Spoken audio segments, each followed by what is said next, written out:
Ça lui a tout le temps. Tineg la gonal vla. Diaouli, Mackinson, Tineg nan nou. Yeah.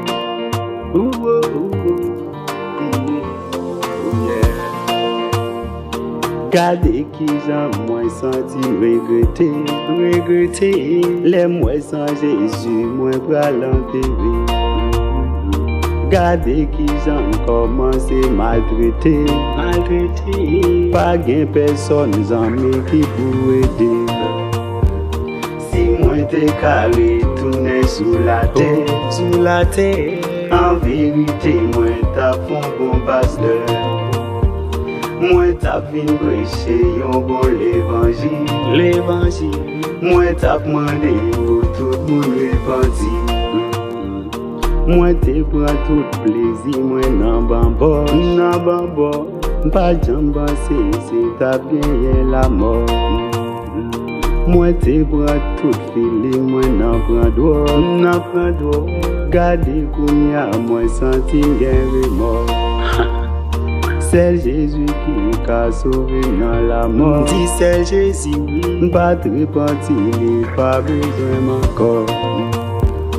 Si moi te carré tourné sous la terre. En vérité, moi ta fon bon pasteur. Moi ta vin prêcher yon bon l'évangile. Moi ta demandé pour tout le monde repenti. Moi ta vin yon homme qui plaît à puissance. L'aimerait mourir, moi pas ta paix Satan. Non. Après la mort, mais pas gen repentance. Non. Ça fait la peine, moi pas gen yon l'autre chance.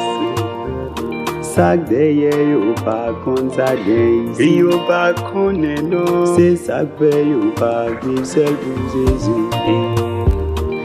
Moi te carré tourné sous la terre. En vérité, moi ta fon bon pasteur. Moi ta vin prêcher yon bon l'évangile. Moi ta demandé pour tout le monde repenti. Si moi te carré tourné sous la terre. En vérité, moi ta fon bon pasteur. Moi ta vin prêcher yon bon l'évangile. Moi ta demandé pour tout le monde repenti. Si moi te carré tourné sous la terre. En vérité, moi ta fon bon pasteur.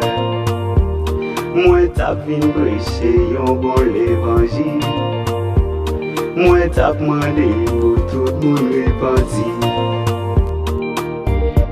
Ou même capteur de musique ça zanmi. Nous t'a souhaité au prendre Jésus tout en beaucoup mourir. Parce que après la mort pas de repentance. Si m'te ka fait, m't'a fait tout. Mais c'est bien malheureux. Déjà dans ka voix, m'pa de chance encore. Donc ou même qui est encore vivant, acceptez Jésus. Ça doit être tout le temps.